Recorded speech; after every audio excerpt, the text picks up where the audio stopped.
Every day, as school leaders, we stand at a crossroads: budget decisions, personal choices, and curriculum goals. This presentation asks, how do we actually make those decisions? Not how we should, but how we do. Decision theory gives us the science to answer that.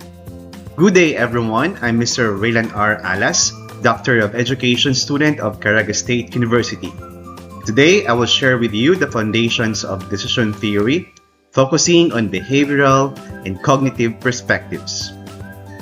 School principals make dozens of high-stakes decisions daily: budget allocations, teacher deployments, and disciplinary calls.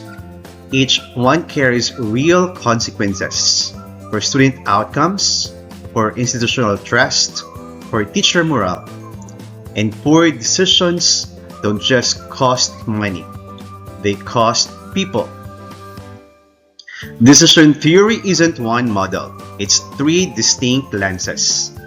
Normative theory tells us how decisions should be made under ideal rationality. Descriptive theory tells us how they actually are made by real humans. And prescriptive theory bridges the gap, how we can do better. And today, we travel through all three. The classical foundation is expected utility theory, von Neumann and Morgenstern, 1944. The rational actor model says, know all your options, assign probabilities, multiply by utility, and choose the maximum. Clean, mathematical, elegant, and almost completely unrealistic because it assumes perfect information and unlimited cognitive capacity. Real school leaders never have either. Herbert Simon challenged the economic man myth in 1955 with what he called bounded rationality. He used a scissors metaphor.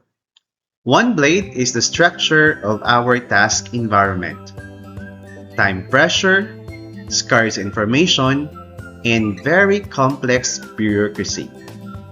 While the other blade is our cognitive capacity, our memory, attention, and reasoning speed. Both blades cut together, and the result isn't irrationality, it's adaptive rationality. Simon's three-stage model maps how managers actually decide. First, intelligence, scanning for a problem. Second, design, that's generating options. Third is choice, and here's the key. Real managers don't optimize, they satisfice. They stop searching the moment they find an option that meets their aspiration threshold. Good enough, not best. A superintendent filling a teaching vacancy stops when the first acceptable candidate appears, not when the ideal one does. Kahneman and Tversky gave us the heuristics and biases program. We use mental shortcuts because our brains can't process everything. Two of the most powerful: representativeness. We judge probability by how much something resembles a prototype. A teacher applicant, for example, who looks the part gets hired over base rate data. And we have availability. We judge likelihood by how easily examples come to mind. A recent school incident makes us overestimate risk and divert resources accordingly. Once we hear a number, it anchors us. A school head who hears an initial budget figure of 2 million pesos anchors all subsequent cost estimates to that number, even if the true cost is 850,000 pesos. We adjust, yes, but we never adjust far enough. And framing does the same thing from a different angle. Describe the same program outcome as saved 60 schools versus 40 schools still failed, and you get opposite reactions. Same data, opposite decisions. Prospect theory, Tversky and Kahneman 1979, is one of the most replicated findings in behavioral science. We don't evaluate outcomes in absolute terms. We evaluate them relative to a reference point. Example, our current budget, our enrollment baseline, or our status quo. And losses hurt approximately twice as much as equivalent gains feel good. This is why school leaders resist reforms framed as giving up existing programs, even when the expected outcome is clearly better. The second major insight of prospect theory: we don't process probabilities linearly. Small probabilities like a 5% chance of accreditation failure feel much larger than they objectively are. We overweight them. Meanwhile, a 90% success rate for a new curriculum program gets underweighted. We're still cautious. DepEd compliance officers may pour resources into low probability audit risks while under-preparing for near certain budget shortfalls. And we must audit our own probability judgments. Kahneman's dual process framework maps human cognition into two systems.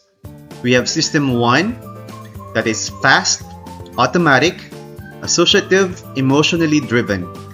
This handles routine school decisions. Example, room assignments, familiar budget approvals, and quick conflict calls. While system 2, slow, deliberate, effortful, and rule-governed, and easily fatigued.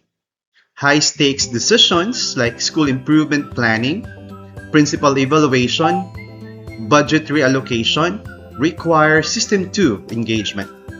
But System 2 is a limited resource, and you need to protect it. The default interventionist model, Evans and Stanovich 2013, explains why heuristics dominate.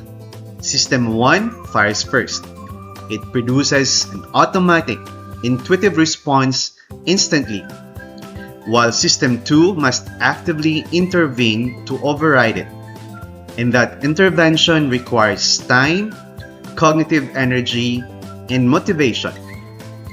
In busy school environments where administrators are overloaded, understaffed, and time-pressured, System 2 rarely gets the chance to wake up.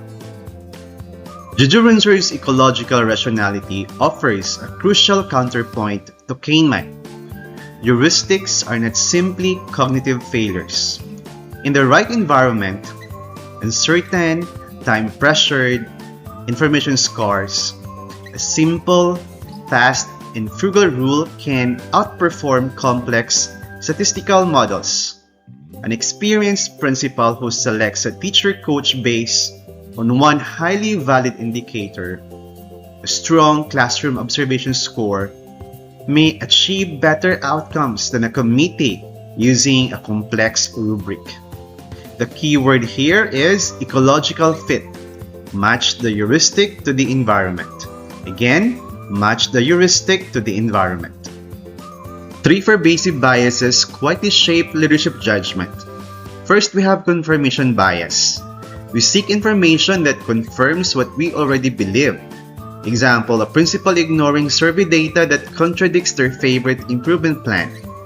We also have status quo bias. We give the current state disproportionate weight. Example, retaining an underperforming textbook series because you've always used it. And lastly, we have overconfidence bias. We overestimate the accuracy of our own forecast. Example, superintendents projecting budget outcomes with unwarranted certainty. All 3 are mitigated through structured decision protocols. 2 more traps, both socially dangerous in governance settings. The sunk cost fallacy. We continue failing initiatives because of prior investment. In Philippine school governance, this is amplified Admitting program failure implies personal accountability for the initiating official, and groupthink, consensus pressure suppresses dissent.